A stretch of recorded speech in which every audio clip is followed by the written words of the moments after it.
Yeah, hello, that is Jan from Gearslutz, reporting from the Superbooth. And I'm here with Colin Fraser, the man that made the Cirklon sequencer. Hello, Gearslutz. Can you tell a little bit about this machine for the people that don't know it yet, if there are any? Well, this machine was the sort of continuation of the sequencer design. I started with a P3 sequencer, which we sold in 2005, 2006. That came out of just my own DIY stuff. Built a sequencer for myself in the late 90s because I had got fed up using a computer. I worked in IT, so I was sat at a desk with a computer all day and didn't want to be making music with a computer.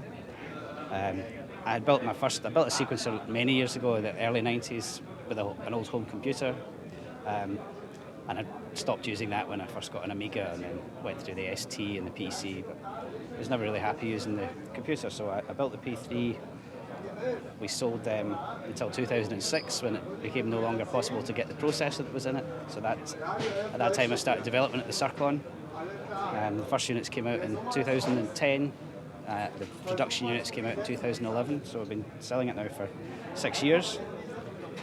It's a XOX style sequencer. It really was my attempt to build a sequencer that had the similar interface to the TR-909. It was my favourite drum machine, but for sequencing synthesizers. So it's MIDI note based. Also with CV and gate output, which is the optional CVIO output, so that you can control your analog synths without the need for a MIDI. You have a breakout box. Yeah, and there's a few different formats of breakout box. The CVIO board fits inside the Cirklon. It gives you 16 high-res CVs and 8 gate outputs. The gate outputs, some of those can also be switched to a CV input mode that's sort of still in development. That's in the early stages of functionality in the current beta build. So people can expand it to their needs to be the sequencer kind of like a hub spider in the... Yes, I mean, I have an all hardware setup. I don't use a computer for anything other than audio recording. And that's sort of the way to use it. Some of our users will just use it as a step sequencer and maybe record the MIDI output from it into Logic or something and use it that way. So that's one way to use it. But it's kind of my approach to it is to use it as the centre of the studio where it's controlling everything. I tend not to use the sequencers in my drum machines anymore. I trigger the drums from the Cirklon. I still use the sequencer in my 303 because it has such a particular characteristic way of operation. You know, the way to get a 303 pattern is to use a 303 sequencer. But we have the CV output here running into a little bit of Euro Modular, which I'm only recently got into Euro Modular after Superbooth 16 last year. So you've caught the virus. I had no Euro Modular at all, and then last year I came to Superbooth and I saw Dave Rossum's Evolution filter, which is just a beautiful, probably the pinnacle of development in the Moog ladder. So I bought one of them and then thought, oh well, shit, I'm going to need to buy some other stuff to go with this. So for quite a while, the only setup I've had was the Roland oscillators and the make noise filter as well, and I've got the Vales VCAs. For the purposes of coming to Superbooth, I thought I'd better expand that a little, so we've added the Atlantis and the O-Coast. And what other gear have you connected to the Cirklon? Here in my own studio, I have bigger synths, Jupiter 8 and a Mini Moog. They're too big to bring to Superbooth, so I picked up one of the Roland Boutique JP08s, which is fairly similar to Jupiter 8, not quite the same.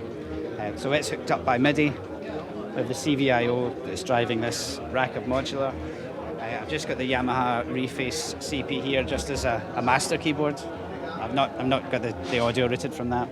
Then I have the 303 hooked up by MIDI. The 606 is hooked up with the drum trigger module here, which is just heading into production at the moment. It's been quite a long development period on that. All right, can you tell a little bit more about that? So the drum trigger module came out of when I was in the early stage of development of the Cirklon, and I was using it with my TR-909. I really wanted to sequence the drums in the Cirklon rather than using the 909, because the 909 sequencer has some limitations. You have to stop and start to change between write and play modes, and so I was sequencing the 909 from the Cirklon via MIDI. That I found that MIDI isn't tight enough when you're hitting a lot of drum sounds in the same beat. You've got like half a dozen or 8 or all the drum sounds you want to strike on the same beat, then there's just too much sort of flam that you get from MIDI. So I had the idea that I would do some sort of drum trigger interface where it would be able to have a protocol that would send multiple triggers for a drum machine in a burst, and then the receiving device would change all the trigger states absolutely simultaneously at the end. Tight.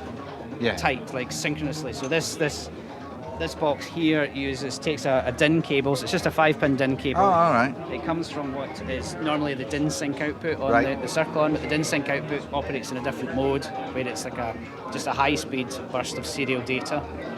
So that burst takes about the same length of time as one MIDI note on would take, but in that time it can send the trigger information for 16. In this setup, it's doing 16 pairs of 5-volt trigger pulses and a 0 to 10 volt accent CV. Also, the accent CVs can be pulsed, so some drum circuits want a separate trigger pulse and an accent CV that controls the level, and some want a trigger pulse that's a varying voltage. So this is giving me 7 different trigger pulses of varying voltages for the 606. So it's just took through there. That's the 606 drum sounds being triggered from the MIDI master keyboard and then running out the drum trigger interface.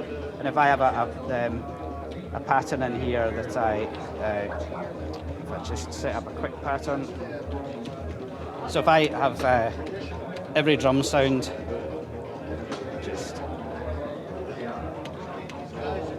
just make sure the velocities are full on these.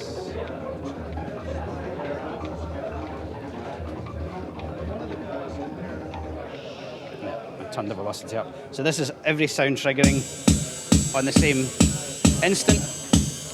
Very tight. All those trigger pulses, when they come out of the trigger sockets on there, those are all being changed within a few microseconds. You know, that's great for live as well. It's the interface can support up to 48 triggers at the same time, and they all run simultaneously. So these boxes you can configure the pulse length, and you can configure whether the outputs pulse the accent voltage or not, and you can also tell it where in the number of triggers. So if you set it up for 48 triggers, you would have one box doing triggers 1 to 16, the next box doing 17 to 32, the last one doing 32 to 48. One question. You've connected it to the box. You have connected to the Cirklon. Do people need a Cirklon to run the box? Yes, that interface. So it's an expansion. That interface is proprietary to Cirklon, so it's an expansion for the Cirklon. Cool. I don't know. I mean, it's not a complicated protocol, so somebody else might look at it and decide they want to use it. But from my point of view, I mean, it's taken a long time to develop as a product because I really only did it originally just for my own use in the studio and didn't really know if it would be something that people were to buy. But yeah, there's a big list of people waiting for them. And you've got some new things as well, right? We've got a couple of new things. The basic functionality of it is you've got a track mode and a pattern edit mode. So in the track mode, your keys here are giving you like mutes. So you can mute and unmute 16 tracks there. You can configure it to have up to 64 tracks. So this one's set for 32 tracks. So the encoder here switches you between 2 groups of 16 tracks. So you can assign a different instrument to each of those tracks to tell it how to go, what MIDI channel to send, or whether to send it to the CVIO. Right. So the way it works, you see if I select here, you'll see that this track selected, it's showing that track's routed to the Atlantis. This track here's routed out to the O-Coast. And then I've got a couple of tracks that are just routed to the CVs that are driving the Roland VCO and the Rossum and the Make Noise filter.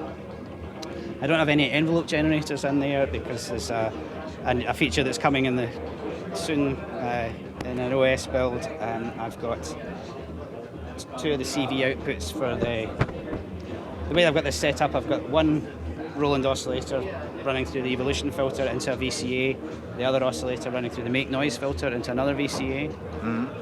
There's 2 CV channels that are driving the pitch of those oscillators, and then 2 CV channels that are generating envelopes that's doing the filter modulation, cut-off modulation envelope on the Rossum filter, and the the VCA modulation on there. So I just maybe the main thing is that I'm very responsive to when people want to tell me something that they'd like it to do, and Right. if they tell me something can work better. Something that I've always found is that other users of it will have ideas for doing things that I wouldn't have, but when they tell me their idea, it's like, oh yeah, that's great. I would use that. That'd be great if it had that feature. So put that feature in, you know. So it's not all my own work. A large extent of it is a sort of collaboration with the user base. Right. And I found that from the time that I was doing the P3. You know, the P3. I made the first ones that I made at home, etching my PCBs and things, and it became a product because I could get a well-made, well-produced, professionally made PCBs for myself if I sold PCB kits to other people to make. Yeah, that's how it starts. Yeah, and then when those guys had them, they were coming up with ideas. I implemented some of those ideas and thought, hey.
Wonderful, man. Thank you.